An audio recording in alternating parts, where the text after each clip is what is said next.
Imagine a boxer who, instead of having his hands up here to protect himself, right, to protect his face and to protect his torso, instead he's got his hands up here thinking that he's protecting himself, right? Horrible strategy. He's going to get clobbered. He's going to get hurt. Well, people use a similarly horrible strategy all the time, thinking they're protecting themselves when it doesn't work. And that strategy is we close our hearts. How many times in your life have you closed your heart because somebody did something? That person cut you off on the highway. Boom, we close our hearts. Or that prospect said no, and we close our hearts. Or our sweetheart didn't say goodbye, and we close our hearts. We close our hearts all the time, thinking that it's somehow protecting us from future hurt, but it doesn't. Because here's what happens when we close our hearts. A whole bunch of not good things. Number one, our brain starts to work less well, less effectively. Our thinking slows down. Our thinking becomes less accurate. We become less creative. How in the world are we supposed to do better when our brain is not working as well? It's impossible. When our heart closes, we become more apathetic. We become more fragile. In other words, we're going to get our feelings hurt easier and take things personal, which is going to cause us to shut down more. We become more lethargic. How in the world is that supposed to help me to do better?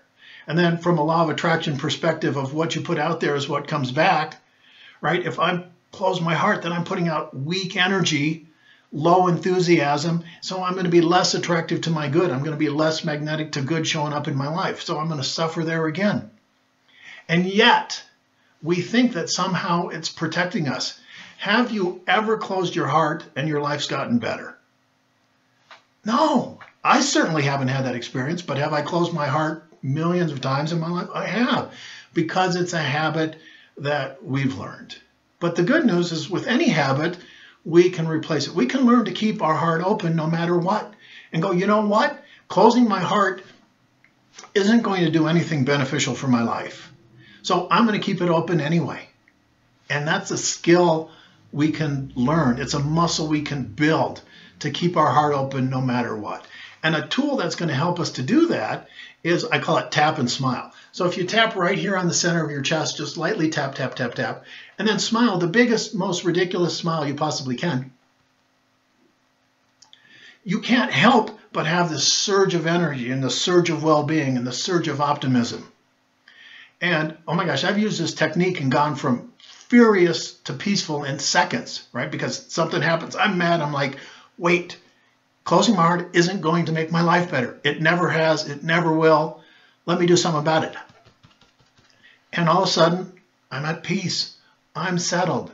So that's the key here, is that nothing ever is worth closing your hearts over because it's never made your life better. Imagine a person retreats into the castle and they fill the moat, and then they even put alligators in the moat, and then they raise a drawbridge and they drop that metal gate thing and they bar all the shutters. Yeah, you're safe, I guess, except you're going to die from boredom. And meanwhile, life is happening outside the castle and you're not part of it. So sure, you're safe, but no, you're not. Closing your heart has never made your life better, and it never will. But it's a habit we've learned, like it's a good defense strategy, like protecting ourselves like this. It's a horrible strategy.